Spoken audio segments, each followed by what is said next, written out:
Ladies and gentlemen, we are filming here on Monday, August 18th for Wednesday, August 20th here at the Fifth Dimension Radio Studios here in Cuyahoga Falls, Ohio.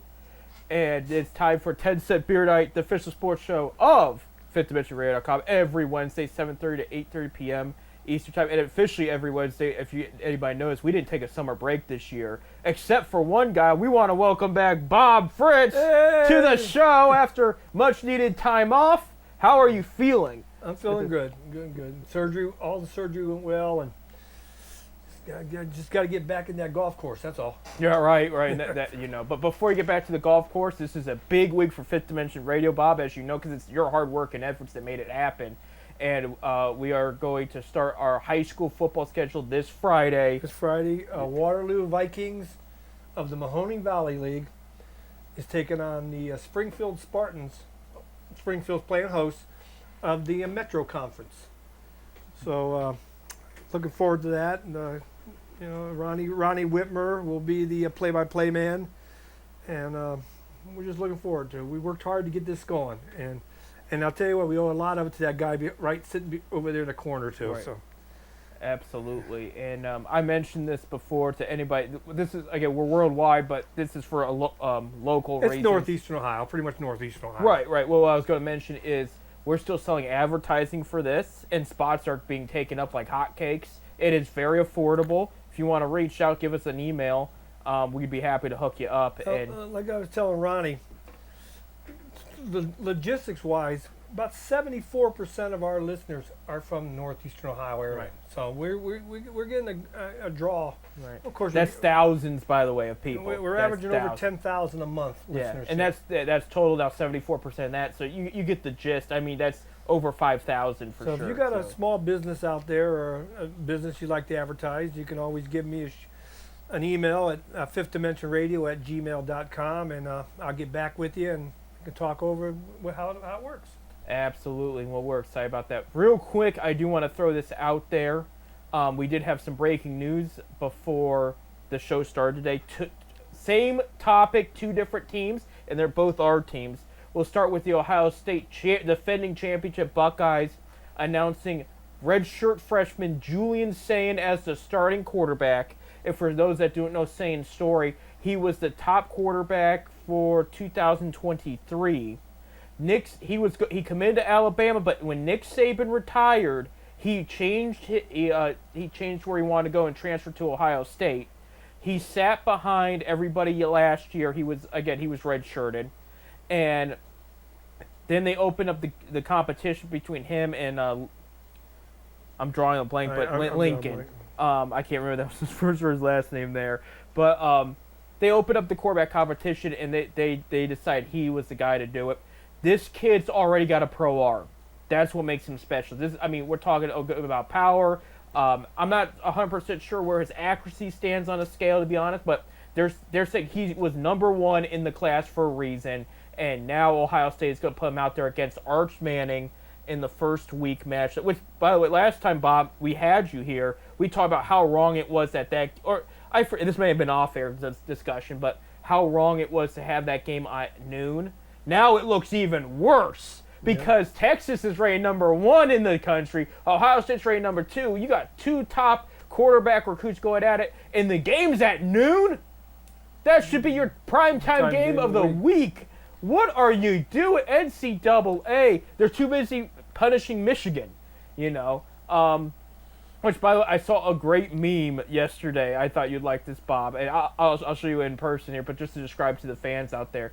There's a funny meme about it's a girl at a work cube, and a handsome guy comes up to her and says something, and she takes it well and she likes it, and the next frame is an ugly guy says something and she gets scared. Well, they replaced it with the handsome guy is Michigan, and they said, hey, I cheated, I signed still, and she goes, well, we'll just charge you $20 million.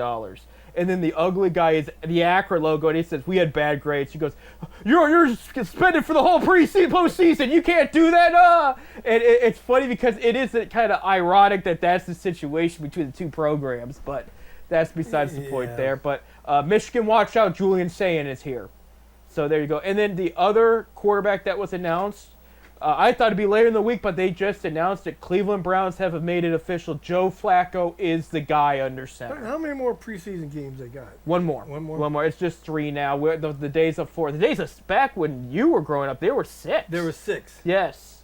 If you ever seen. Of course, you also had a 14-game season too. Right. And I'll be honest with you.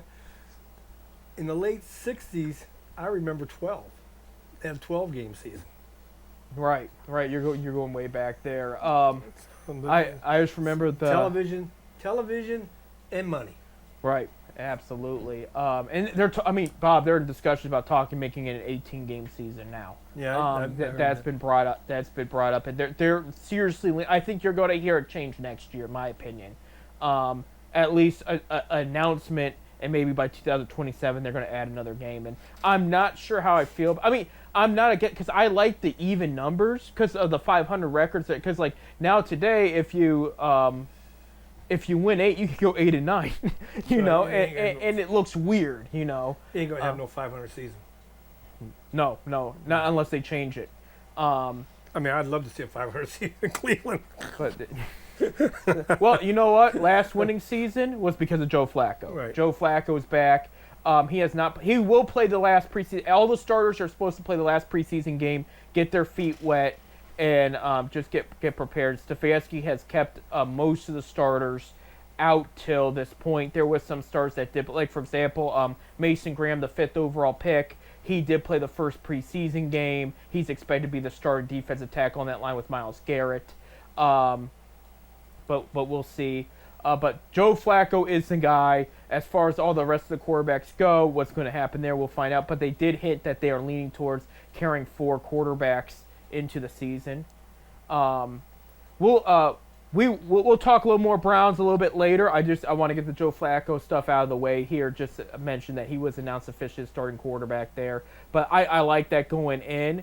And I think it gives him the best chance to win right now. I mean, this is a guy that not only is passionate. You got a veteran. I mean, he's a veteran. Yeah. You got 2 rookies that, I tell you what, during preseason they played well. Yeah. You know, I thought they both played well. As Watts, no, he didn't Sanders and Gabriel. Yeah. So Yeah. they both played well, but.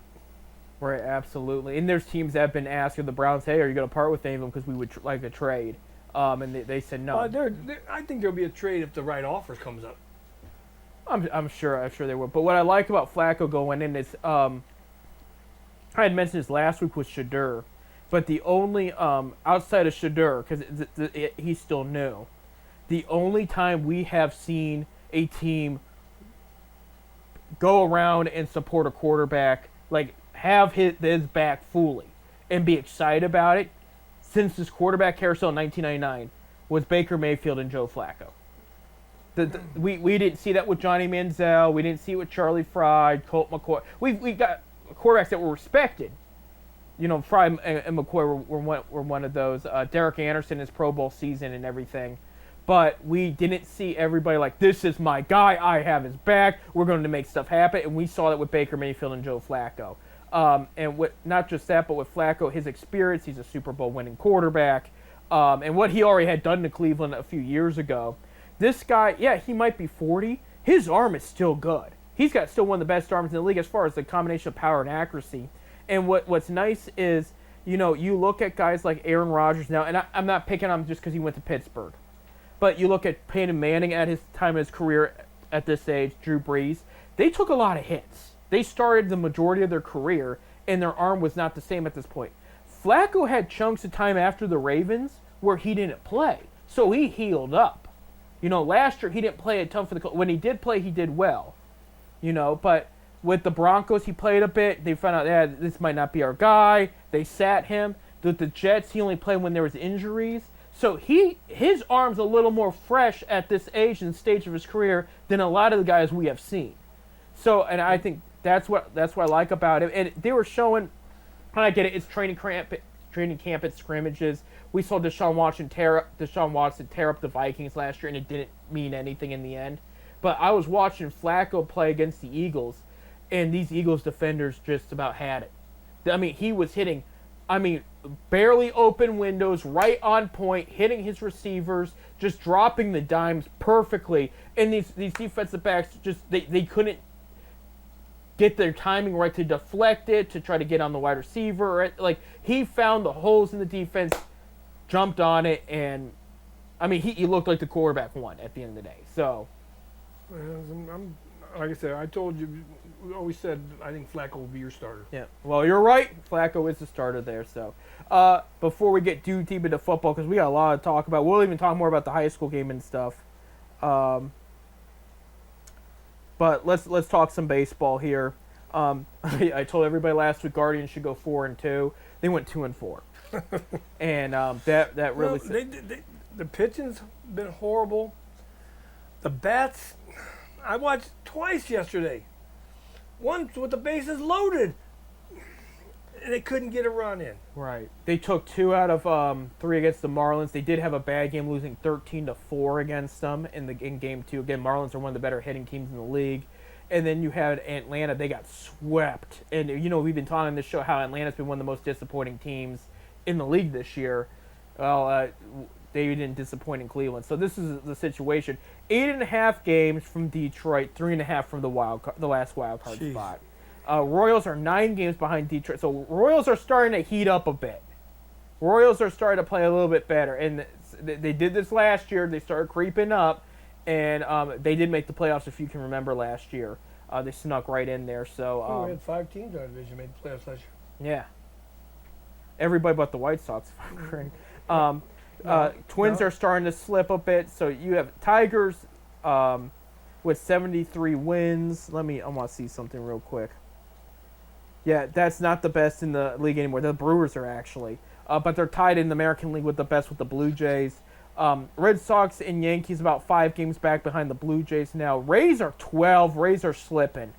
And it's not looking good. But Red Sox and Yankees are still in the conversation. In the West, you have Astros at 69-55. Mariners a game and a half back have been playing good of late. Rangers have been stepping up. They're 7.5 games back, but they're not out of it. But they've been overall playing well. And the Angels are only 9 games back now from. And you still got about 38 games left. So right, if we're talking the last wild card spot, the teams in the mix behind the Yankees who have it right now. Guards at 3.5 games back. Royals at 4. Rangers at 5.5. Rays are only 6.5 games back, despite how much they've slipped. And then you have Angels at 7, Twins at 9. So that's just to give you the gist there. Real quick in the National League, you got Phillies on top of the NL East at 71 wins. Mets are 5 games behind them at 66-58. Mets had a better week this past week. The rest, Braves did better this week, but Marlins slipped a bit, Nationals slipped a bit. In the Central, the big story in Major League Baseball is the Brewers at 78 wins, 8 games ahead of the Cubs, 14 against the Reds, but both the Cubs and the Reds have played well. They also lead baseball and come from behind wins. Right. They've played well out there in Milwaukee. In the West, you have the Dodgers with 71 wins. They lost the division lead early this past week. They swept the Padres at the end of the week. Now Padres are 2 games behind them, and Giants are 11, and Diamondbacks are 11.5 there. So for wild card for National League there, behind the Mets, the Reds are a game and a half back, Bob. So they're not far behind at all. Cardinals are 5.5, Giants are 6, Diamondbacks are 6.5, and the Marlins are still only 7 games behind for the wild card. So anything could happen between now and then. But you're starting to see who the top dogs are, and you're starting to see who some of the underdogs are, the dark horses in this league. And Guards are trying to stay in that conversation right now. This week's matchups, they'll be wrapping up. By the time you hear this, they'll have wrapped up their series with the Arizona Diamondbacks. Are at Phoenix this week. And that one's going to be a tough. I know by the time you hear this, you already know, but from where we're sitting right now, this is a toss-up because Arizona is either going to surprise you or they're going to flop because it's been that kind of year for them. They will go up against the good teams and play very well. They'll go up against the bad teams and play not so hot. So they're in Phoenix. Their MLB Network will carry Tuesday night's game. Yeah. And then they have Thursday off, Friday, Saturday, Sunday. They're at Arlington against the Rangers. This one, this could be a do or die one. Right. Because I'm gonna tell you, Rangers are right there. They're going for the playoffs too. Right. Yeah. I think what needs to be mentioned as far as the Rangers go is this is the healthiest their roster's been all year. And that's what's hurt. I mean, Corey Seager was banged up most this year. DeGrom's been mostly healthy. I mean, he's in the Cy Young tops. I mean, he's the guy they traded for at the end of the day. That's how well he's been playing. But this Rangers series kind of scares me a bit for the Guards because, I mean, they're at home. And we're at the hot point of the season right now, and the Rangers. I mean, they won it all 2 years ago. They want to get back in that mix. They're going to come right at Cleveland, you know. So I say I'm not saying this is what they're going to do, but if they walked away 4-2 this past week, I would take it. Like that's I think that's one of the most realistic best case here. I don't think they're going to sweep the D-backs. I don't think they're going to sweep the Rangers. They could surprise you. I mean, they swept the Mets and surprised me a couple weeks ago. Yeah. That was a surprise. Right. So we'll see what happens there. And as I mentioned last week's show, a lot of call-ups to the higher levels there. You have a lot of their top prospects went to AAA, so I'm wondering if you're going to see more call-ups to the major league level depending on how the next couple weeks pan out. So, I mean, and I'm not just talking about a Bazana either. That's the hot September name, 1st is when you can go to the 40-man roster. Right. And I mean, we're entering the August 20th here. So another 2 weeks, and you'll have guys being called up all over the place. Right. We had a bunch of schools go back into session today too. So I mean, we're at that point of the sports calendar now, and this is where baseball's at its best in my opinion. That in the playoffs, of course, because this is just where competitive wise, it just turns up. You know, and you know that, but I'm preaching to the choir right now. But you've seen this several times. And the one team I'm watching for outside the Guards, Tito Francona is statistically the best manager in September. What the Reds are going to look like and how well they've been playing of late. I really believe the Reds are going to make the playoffs. I told you that, remember? And you're like, oh, I'm not sure. Yeah, I don't know. I'm not sure, but I'm telling you, I'd wait. They're playing good ball right now. Playing a lot better than I thought they would be playing. What they need is a good scouting crew is what they need. Oh yeah. They need to find some. Their scouts are horrible.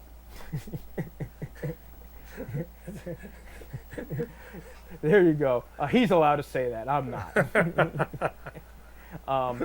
No, maybe we should check the guard scouting crew with some of these prospects, but I don't know. But as far as the Guards, they just got to get together, play the best ball, limit the damage on the mound, and put more damage on the base. We got to start hitting the ball, guys. They got to start hitting the balls same old story. They're leading the majors. Runners left on in scoring position.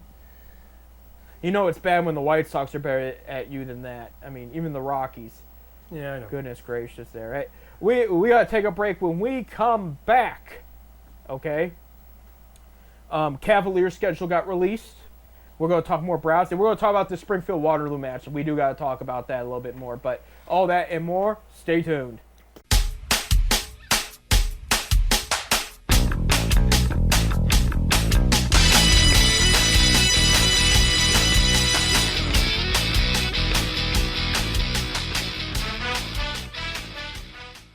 Welcome back to 10 Cent Beer Night here at the Fifth Dimension Studio in Cuyahoga Falls. I'm Seth. I'm Bob. There you go. Springfield hosting Waterloo this weekend. FifthDimensionRadio.com will be there broadcasting worldwide.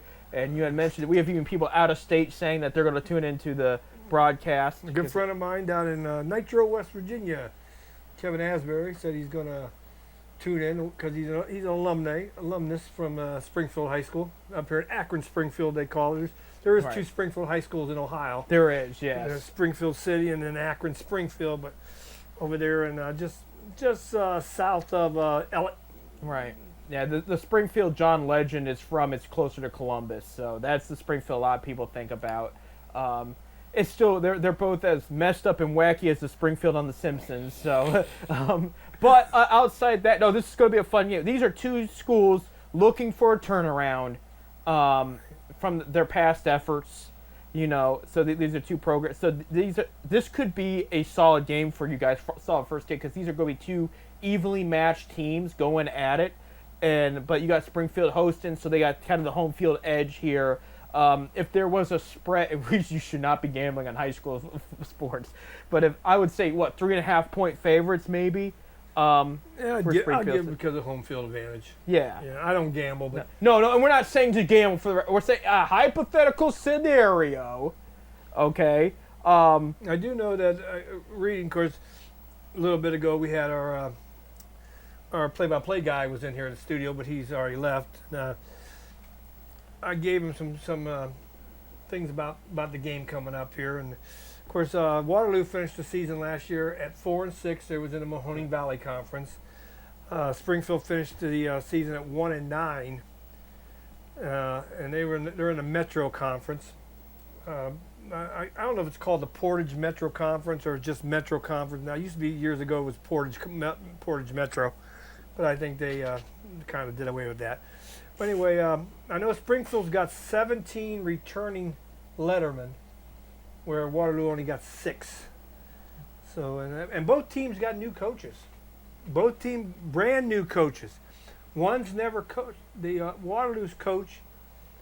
I take that back. Springfield's coach has never coached high school football. He was the defensive coordinator for Wooster College in Wayne County, but he's never coached high school. The Waterloo coach, and I can't remember his name, don't quote me on it, I think it's Bodie or something like that. He came from Jackson Milton High School. He was the head coach at Jackson Milton. And he's taken over for a guy named Devers, who was at Waterloo for 10 seasons. So it's good. Like I said, both these programs are trying to build. Nate Brode, yeah. What is it? Nate Brode. It might be Brody, but yeah, he's coming from Jackson Milton. He spent 10 years at Jackson Milton High School out there in Trumbull County.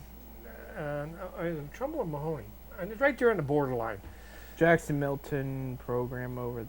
I think you're out there in Mahoning County. It doesn't say where I see it, but yeah, go ahead. It's right on the border. If you take out Route 224 all the way out, you'll go right by it. Right. But it should be, both these schools they're young, they're experienced, and they're building. Got 2 good coaches in there that's hoping to build these programs. Right. You know. Well, and I did see that Waterloo has not. Of course, there's 4-6 last year, but they have not had a winning record since 2011. Yeah. So this is, a lot is at stake for this first game here. You want to have the best first game possible, and you got 2 teams again evenly matched. It looks like it'll be a defensive game for Springfield, but their first Fifth Dimension radio broadcast for football ever too.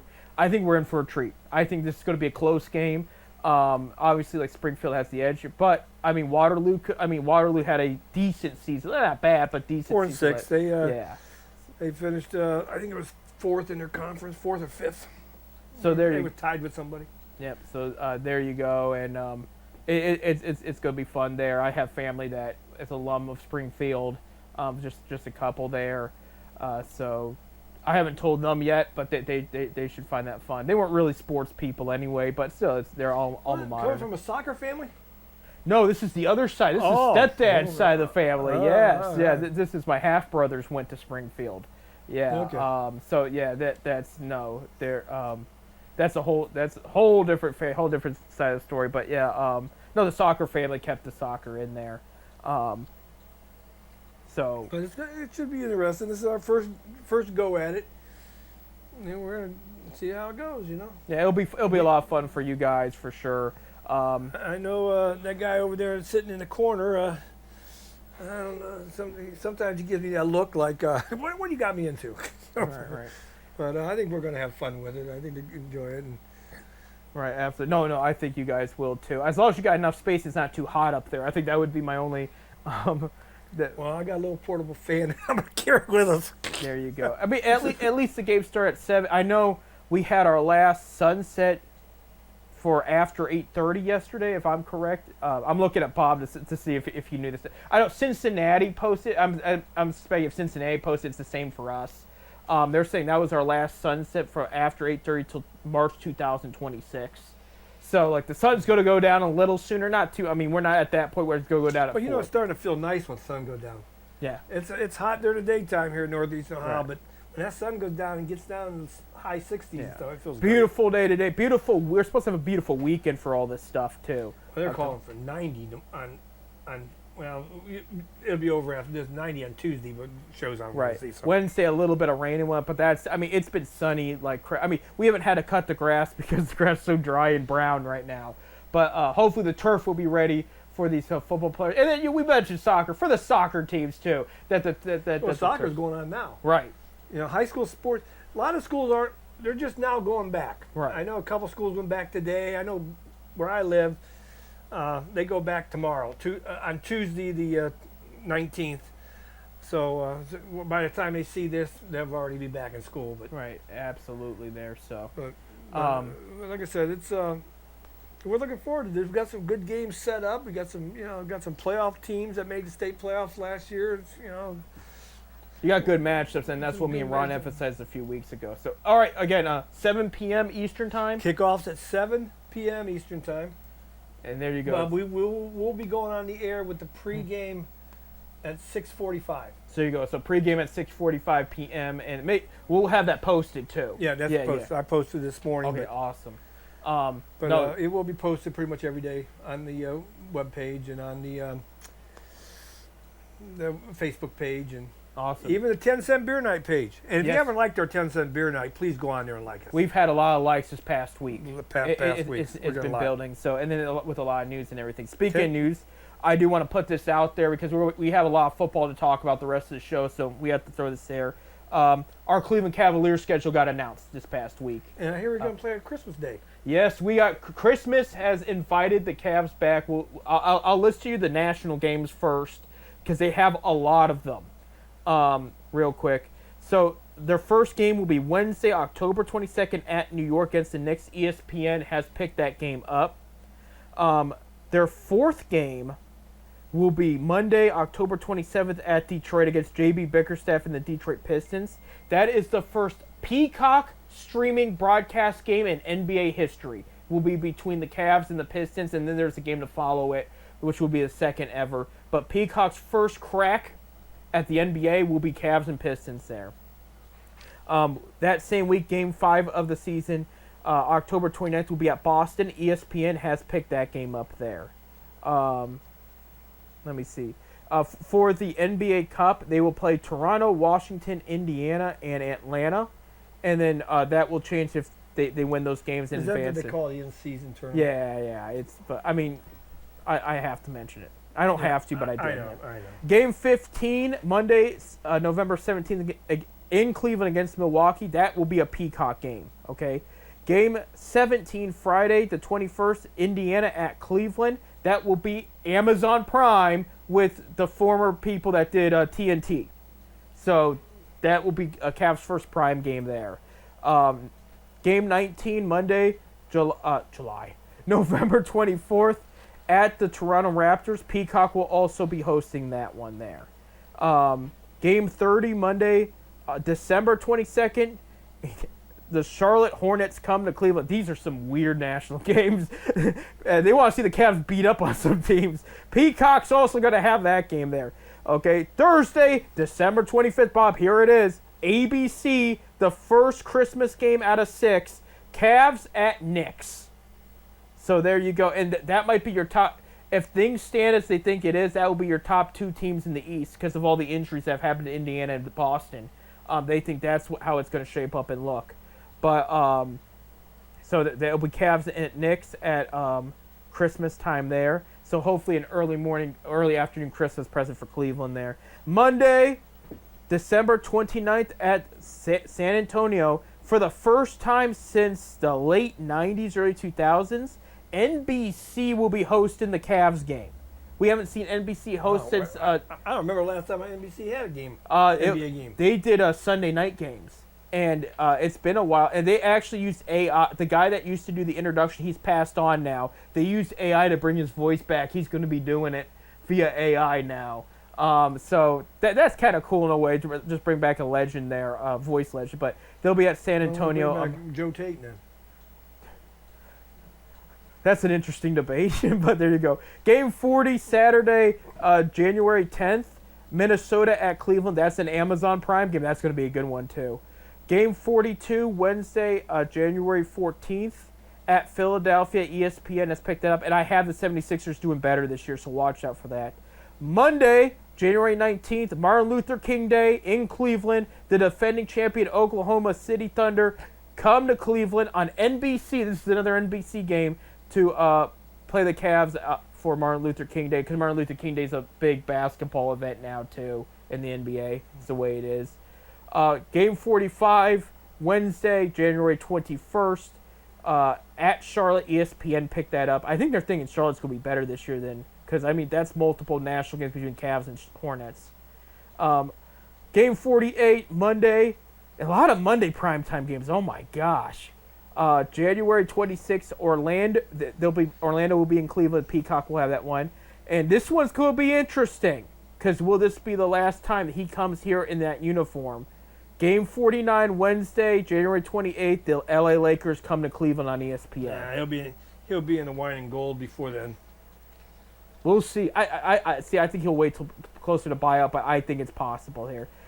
Game 58, Sunday, February 22nd. So we fast forward a month here at Oklahoma City. ABC will host that game. That will be your Sunday afternoon game there. Tuesday, February 24th. New York Knicks come to Cleveland. That'll be an NBC game. So NBC's not doing Sunday night. They're doing like weekdays. Game 60, Wednesday, February 25th. Friday, the 27th of February at Detroit. ESPN has picked that game up. So Sunday, March 8th. I'm kind of tired of reading these. So 1, 2, 3, 4, 5, 6, 7, 8, 9, 10, 11, 12, 13, 14, 15, 16, 17, 18, 19, 20, 21, 22, 23, 24, 25 national televised games. And the sad thing about it is, a lot of those, unless you got the paid subscriptions, you ain't going to see them. Unless you live locally, they'll still broadcast some of them on. I'm hoping they do, because when the Guardians did that Guardian TV thing, luckily DirecTV, you get it for free now. Right. Bally Sports will still broadcast games with the streaming. If they're on ABC or NBC, that's going to be the channel, But no, I didn't realize when I was starting to read these off how many they had. But yeah, I mean, ESPN picked up a chunk. NBC. Prime does have one of the Golden State games at the end of the year. Because the end of the year is weird. They play Orlando, Miami, Utah, Lakers. Now, that might be, will LeBron be in a different uniform? And I'm talking, this will be in March. Golden State, Indiana, Memphis, Atlanta twice in a row, and then Washington. So their schedule's weird because it's either going to be really strong at the end or really weak. Because with these teams I listed, we have an idea what they're going to look like, but it could be completely different by that time. So we'll see there. As kind of more fun news outside the schedule, they still have a roster spot open currently. Okay, now you got to remember, Kobe Altman's best moves have not happened since late August in his career. So I know that we're almost to training camp for that basketball, but he doesn't make his biggest moves till mid. It's just the way it is. He traded for Lauri Markkanen in late August. He traded for Donovan Mitchell late August. He made all these moves. Well, there was a report that came out because the Jazz says they haven't done it yet. They're expected to buy out Kevin Love. And they say Love wants a flashy city in maybe L.A. or New York, or rumor, Channing Frye, remember, he's a former member of the championship team. He's retired. He doesn't play anymore. But he knows stuff. He retweeted it and said, yeah, I wouldn't put my money on that. And they said, do you know, some fans that are asking, do you know something? And he goes, maybe. So that has sparked rumors harder and more, because there was already rumors that Love has already made a decision, and it could be a homecoming reunion. I see it happening. I'm telling you. I would love it. There's people that are saying, oh, I don't know, it wouldn't be the same. Here's the thing is, he's not too old, but he's not young either. He's at the part of his career where he's got one more good year left. Oh, he would be a great bench guy. Right. And a veteran, right. A leader. Right. And I'm not talking about what Tristan did last year, which I love Tristan Thompson, but, I mean, he was there to be a mentor. He didn't really play much. I'm talking about Nance Jr. and Love off the bench for Mobley and Jared Allen, and they would actually play. because with Love there, you got to remember you needed help with outside shots when you needed it. You needed help with rebounding, and his defense is better than when it was when he was younger, in my opinion. That's what this guy does. He gets open, he hits open jump shots, and he gets rebounds. I mean, this is, and same thing can be said about Nance Jr. That's the guys you want off the bench, because I think, in my opinion, they paid Jared Allen and Evan Mobley a little too much. They kind of got worn out near the end. I'm not saying that's what costed them anything, but I think in the past that's why Jared Allen got beat up and everything. Mobley played very well. And by the way, if you haven't seen Mobley of late, he got ripped. The dude put on massive muscle. This guy's ready to take, what Bob's doing. I mean, he looks great. So he's good. He's not going to get bullied under the basket anymore, is what I'm hoping. But, and that's if you ever notice with Evan Mobley, he works on one thing every year. Last year was his 3-point game, and it improved. Now he's working on his physical game, and I mean that's the next step until he gets in the MVP talks there. But no, I would love it. I think it's necessary. I think it's fitting. I think he's got. I mean, Miami wanted him in that series against Cleveland, but his father had died, so he took some time off. But they said they were missing him on the court, so he would have played for Miami had he not had the family emergency. I think he loves it here. You got to remember, when players love it in a certain atmosphere, they play harder. That's how it means more to them. So I think that last spot is going to go to Kevin Love unless we're told otherwise. So I did see Javonte Green went to the Pistons. That was a guy that was on the Cavs team last year. So we wish him the best of luck there. But that spot's still open, and Altman's going to be looking to fill it there. So, like I said, I hope you're right, Jeff. I'd like to see Love back here. I hope so. I got that jersey ready whenever he's ready. I got my Love hat ready too. So I retired that when he got waived. Would love to bring that back out. So pun intended. When we come back, Joe Flacco's your starting quarterback. What else about the Cleveland Browns and more after their win against their preseason win, against the defending champions this past week. More on that. Stay tuned.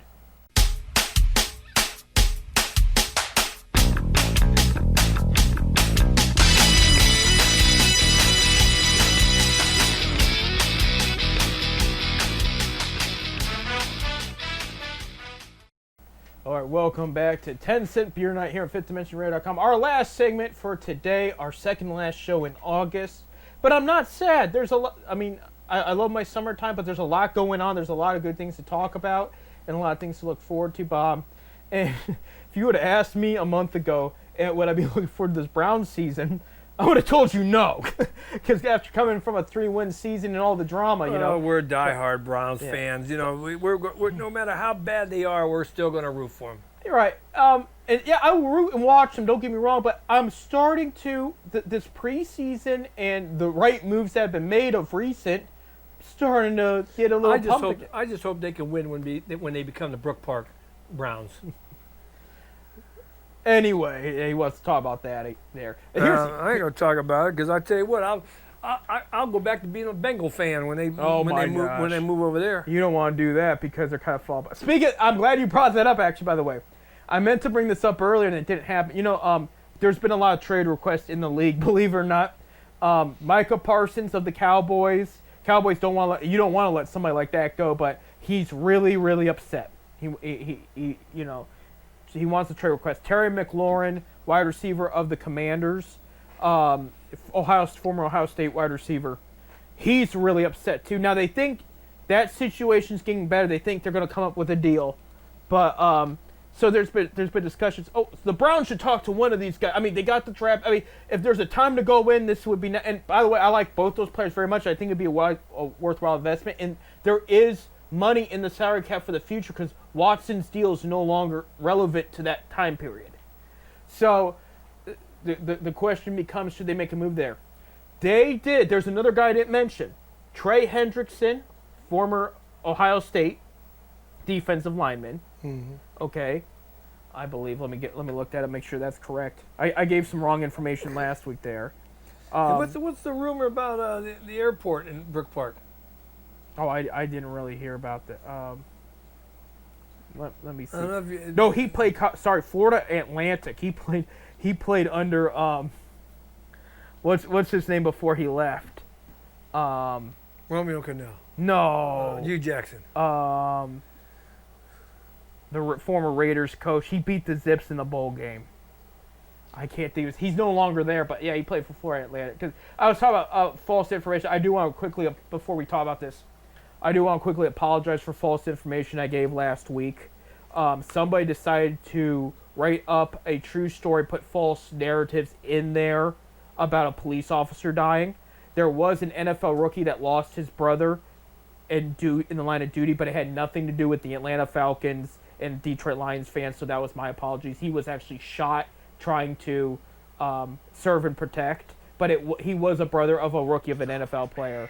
But there was an officer that was killed, older brother of a rookie NFL player. But this is disgusting. This kind of stuff ticks me off because not only did I fall for the false information, they put that information out there for clicks. So there's a family member of somebody that's died, and they threw the fans in a preseason game in there to get clicks and say they were involved. There wasn't. So I do apologize for the false. We have had fans cross the line and kill each other and kill people, and that what I said was still relevant, but that story was a little bit off. But so I do apologize there. Back to what I was saying about the Browns. Trey Hendrickson of the Bengals requested a trade. The Browns have apparently had a conversation. Now, the Bengals and Browns have never had a trade done before, in-state, in division rivalry. It just doesn't happen. Even the Browns and Steelers have made some small trades before, even the Ravens with draft picks and everything.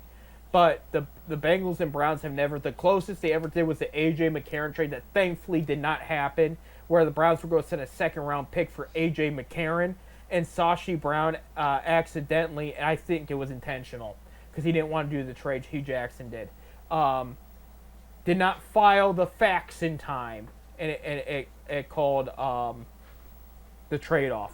But Hendricks, you don't want to trade that guy to a team with Myles Garrett in the same division in the same state. It makes no sense, but the Browns have made an attempt there. And they're saying a third-round pick and or a young player in exchange. So the Browns have something there to potentially give up there. But I think the big story was this past week, Bob. I'm going by memory. I think it was Wednesday. This last Wednesday, excuse me. They had a whole offseason in one day. Quinshawn Judkins, their second-round pick, running back at Ohio State, they threw the court case. They threw the case out. So It was dismissed. It was dismissed, yeah. So he's coming back here. He's going to sign his deal, and he's going to get back to work. But they got their starting running back with this whole fiasco that happened. And then on top of that, Isaiah Bond, he was a highly touted wide receiver prospect. A lot of guys have him in the first or second round compared to Jalen Waddle of the Miami Dolphins. Browns really liked him a lot. He went undrafted because of allegations against him before the draft happened. It was, I think, during the combine, all this stuff went down. And because before that, there was guys like Mel Kiper of ESPN that said this guy could be a steal, an underrated wide receiver, and a first-round pick. He didn't have explosive numbers his time. He had good numbers, but not amazing. But they said his skill set is off the map as far as hands and speed goes. Well, his case gets dismissed too, and he goes on the podium to sends a press release too to announce about how thankful he is it's all over. And the first thing he mentions is, I want to thank the Cleveland Browns. They have signed me. I've agreed to a deal with them. And so now this is a wide receiver. This is a guy they really, really liked. They could have drafted with one of their second-round picks. They ended up not having to draft him at all and wait till he was clear of allegations and then go pick him up. And this is big, Bob, because this guy's skill set is special. He's not the biggest guy. He's not the smallest either. He's got a good size to be a slot or a number 2 guy. But here's the thing is, I went into the season with the Browns having a B+ wide receiver room. With Bond now in the bond of the wide receiver group, this is a potential A group. And let me explain. You have Jerry Jeudy, okay, Pro Bowler last year, number 1 wide receiver, okay? You have Tillman, who's going to be probably your starting number 2 to at least start the season. Great size. When he plays, he's really good. The issue is he's always hurt. But when he plays, teams have issues guarding him because of his size, and he's got great hand. Jameis Winston loved throwing to him last year in the short period of time he got to, Jamari Thrash is predicted to be your slot guy. He was drafted out of Louisville last year. Solid speed, good possession hands. It's a guy they thought that improved. I was gonna say drastic, but I would say improved a lot going into this training camp here compared to last year. David Bell's in the mix. You have Cade Davis, who's had a great preseason. He's in the mix. And you have the kid out of Kent State, Floral. I'm going by memory here. He's hurt, though. He's on IR for a while. They said they need him to rest up, but he's going to be out of the loop for a while. Now you have Isaiah Bond. And Isaiah Bond is potentially your long-term potential star number 2 wide receiver. They were looking for another wide receiver to plug in. They got the guy right now. It just happened, okay? On top of that, you have your tight ends in David Njoku. You have Harold Finnan Jr., who they drafted with the 3rd-round pick, the best top receiver statistically in the NCAA last year. You have Cade McDonald from Miami, Ohio. You have Brian Whitehurst there at tight end. That's a great tight ends group. Flacco has weapons, is what I'm telling you, Bob. There is no short. And then once you have Judkins getting back up to speed, you have the run game. I like this. This is panning out well right now. So this past week, a lot went well for the Browns, including they did have a 22-13 win against the Philadelphia Eagles. You had Kyle McCord, former Ohio State quarterback, throw a touchdown against them. You had Dorian Thompson-Robinson, former Cleveland Brown, throw a bad pick six to the Browns, which sealed the deal pretty much of that game. Dylan Gabriel, the Browns 3rd-round pick, Big Ten Player of the Year. I forget. They said that, and I went, Big Ten. He went to Oregon. Oh wait, that's right. They're the Big Ten now. Oregon's the Big Ten. I'm still adjusting to that mentally, but he was Big Ten Player of the Year. 13 for 18, 143 yards passing. He did throw a pick six. That was when he should throw away. Other than that, the accuracy was impressive. It really was, and I see why Stefanski and Barry like him. It's that strike and it's that accuracy. And that's what they're looking. Get rid of the ball quickly, spread it out around the field, and he's got some good, decent legs too. I mean, because Stefanski's system's about moving the chains. Now, Flacco's going to be different. He's not going to be scrambling. He has done it when he felt like it. But he's 40 years old now. He's got that arm, though. You could spread the receivers a little bit more, and he'll hit him 40 yards out. He has no problem doing that, and that's the cool thing about Flacco there. Decent rushing game for Cleveland. Pierre Strong Jr. had 89 yards. He had a big game on one. Cade Davis had 44 yards on 3 receptions. He was your leading receiver again for the 2nd straight game. Tyler Huntley, 10 for 13, 71 yards. He's for the mess he was thrown in, he's played pretty well those 2 preseason games. So, I mean, this is that was a fun game to watch, and it was nice. Philly had starting offensive lineman get hurt during this past week. He's going to miss a few. He'll be back in for the season, but he's going to miss a few weeks. And because the Browns and the Eagles, they don't dislike each other, and they had such a good time scrimmaging against each other, he brought the offensive line and defensive line of the Eagles and Browns some ice-cold beers on the last day of the scrimmages. So they sat there and drank some beer on the field. It was a very nice gesture, like, hey, we're here for the same thing. What kind of beer was it? It was Miller Lite. You went cheap. These football players, they're not craft beer guys. They're from the mountains. They're from the Were they Genesee? No, they're just Miller Lite. Genesee was the best beer around. Just ask those guys in '74. Oh yeah, he's talking about my shirt. 10-cent beer, 1970. No, but so that was a very generous thing for him to do, and it's a nice, wholesome thing for NFL. You see, for the NFL to see there. Browns will play this Saturday in Cleveland against Sean McVay and the Los Angeles Rams. You going up? No, I do not have tickets to that one. NFL Network will be hosting that one, as far as the local TV stations as well. And that will be their last game till September 7th against the Bengals in Cleveland. But all the stars are about to play. Some get their feet wet. They haven't really played any, but Stefanski wants them to go out there and get some reps in. So it'll be fun. So just see Joe Flacco, Myles Garrett, Jerry Jeudy, David Njoku, and the guys. Sean Watson. No. I said starters, no. Bob. He is still with the team, right? Right. So we got 5 quarterbacks. We have 6 because of Tyler Huntley. Oh, jeez. And I Huntley might get releases. I don't think Huntley's going to play. I think if Gabriel and Shadir are both healthy, it's going to be Flacco, Pickett, Gabriel, they will play all 4 of them this Saturday. So there's going to be a serious swap there. I don't know how long the Stars are going to play. It could be 1 quarter, it could be one possession, but they're going to play. Just something to look out for. I don't think Quinshon's going to play. I do think he'll get signed this week. Isaiah Bond might get some reps, so you never know. He might need to learn a little bit of the playbook first. But here's the thing with the Isaiah Bond thing is a lot of the wide receiver room was wide open. Now you have one less spot because they signed Bond to a 3-year deal, and they're definitely going to put him on the active roster.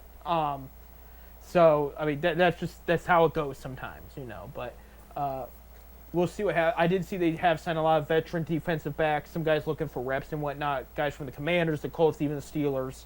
So we'll see if they make the team there.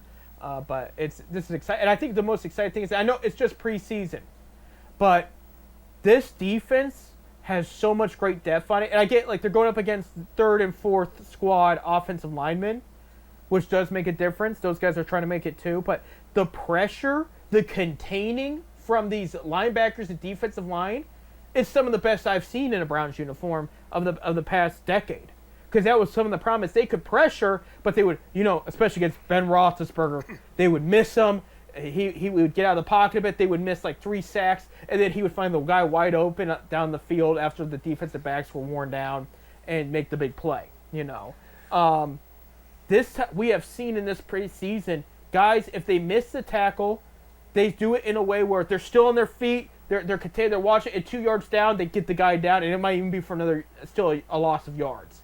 But Jim Schwartz, this defense coordinator, has them with the perfect amount of coverage, blitzing, and making sure that these guys are bringing the ball carriers down. There has not been an issue with tackling this preseason, and if that carries over to the season, watch out. Because I did say last year's defense was good. They were just worn out because the offense couldn't stay on the field. It was 3 and out, 3 and out, 3 and out all the time, and it was a problem. Joe Flacco don't do 3 and outs. Okay, he's very good at avoiding those. It'll happen now, and I'm pretty sure, especially the tougher teams. But we had a lot of ball movement with Joe Flacco under center last time, and I am banking on something similar this time around, especially with the play action and everything. No, this should be a fun gig against the Rams. And you got to remember, Flacco's first start with Cleveland was against the Rams, and they picked him off a couple times. There was a couple of throws he looked good at near the end of the game, but the Rams got to him, and that was the last time they played the Rams was his first start with Cleveland. But after that Rams game, it blew up for Joe Flacco. You know, a stat for you, Bob. You know, we were talking about 17-game season. Flacco's last 17 games, what was it, 37 touchdowns, 4,500 yards starting? That's it. That's MVP-like stats. Mm. That's MVP conversation. And we are talking about the past 3 years, though. But, I mean, just his last 17 games, that's what it's looked like. So I said, this is the guy. This is the guy you want to say. They want to win now. They only won 3 games last year. And so Flacco's back. Flack around and find out. That's what we're going to be telling the rest of the division there. So, let's go back to the Brook Park thing. Yeah. I did find it. Okay. All right. The Ohio Department of Transportation denies permit for the new Cleveland Browns stadium, saying it would obstruct air traffic at the airport. That could be a problem because that airport's not going to go anywhere. Yeah. They're saying that with the dome, it's going to be too tall for the traffic to come in. That's interesting. I mean, that's reported on Cleveland.com. I'm sure they're going to make some moves to make it work in some way, but safety is important, and that's where, for people that don't live in the area, that is where the Cleveland airport is. It's in Brook Park. They are next to near the RTA station me and Bob go to when we attend games. Right here it says state aviation officials have denied the Cleveland Browns a construction permit to build a new stadium near Cleveland Hopkins Airport, saying the proposed height of the stadium would obstruct air traffic. So, that's what you get for building near an airport. There you go. No, we're going to be talking about that topic for a few years. You know, that's what I'm hoping because that's what ticked me off is last year when it got to a point when we knew it wasn't going to be a good season, the Browns social media just pushed that topic all the time, and it was like, look, if you're not winning, do we care? I mean, you are talking about, like, I am excited to go to the season, but Bob, we already mentioned the waiting list for season tickets disappeared this past off season. It literally disappeared. They were calling people back to see if they were interested in tickets because they still had tickets to sell and nobody wanted them. So they still got to prove themselves there this season.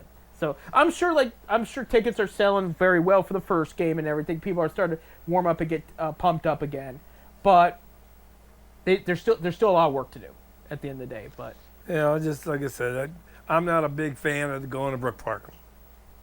there you go. If you go to Brook Park, you name the Brook Park Browns. You take the Cleveland name off of it.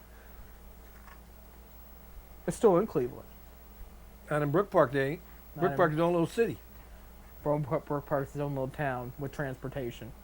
We gotta go. We gotta call. So thank you, Bob, for returning. Yeah, whatever. How did it feel? I'm sore. Thank you, producer Bob. You guys kill it on Friday night at Springfield. We are looking forward to the broadcast there. Again, Waterloo at Springfield this Friday. FifthDimensionRadio.com. We'll be broadcasting the game there. So that'll start our high school football there. So we'll end each show until the high school season is over with good luck to Springfield, good luck to Waterloo. And then we'll be back here next Wednesday on 10 Cent Beer Night. We'll talk about the next high school game. We'll talk about the Browns' last preseason game. We'll talk about the guards. Did things get better? Did they get worse? Get worse. They get worse. Okay. With that being said, I'm Seth. I'm Bob. Go Browns. Go Guards. Go Ducks.